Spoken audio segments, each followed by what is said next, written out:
Pagdating sa celebrity parents na nagbobonding kasama ang kanilang mga anak, si Marian Rivera at ang kanyang anak na si Sixto Dantes ay laging nakaagaw ng pansin sa kanilang mga adorable at creative activities. Isa sa kanilang pinakakaakit-akit na bonding moments na bumihag sa puso ng mga tagahanga sa buong mundo ay nang magkasama sina Marian at Sixto sa pagpipinta ng mukha. Ang pagpipinta sa mukha ay hindi lamang isang masaya at malikhaing aktibidad para sa mga bata, pinalalakas din nito ang matibay na ugnayan sa pagitan ng mga magulang at kanilang mga anak. Si Marian Rivera, nakilala sa kanyang nakamamanghang kagandahan at talento, ay dinadala ang simpleng aktibidad na ito sa isang bagong antas kasama ang kanyang anak na si Sixto.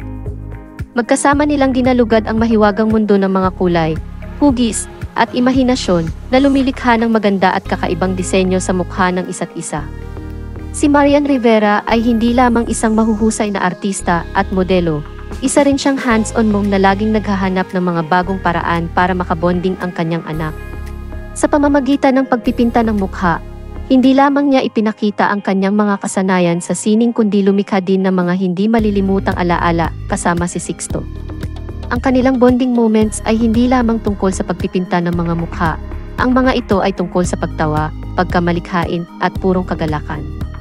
Nabihag ang puso ng mga tagahanga sa buong mundo ang face painting ni Marian Rivera at Sixto Dantes.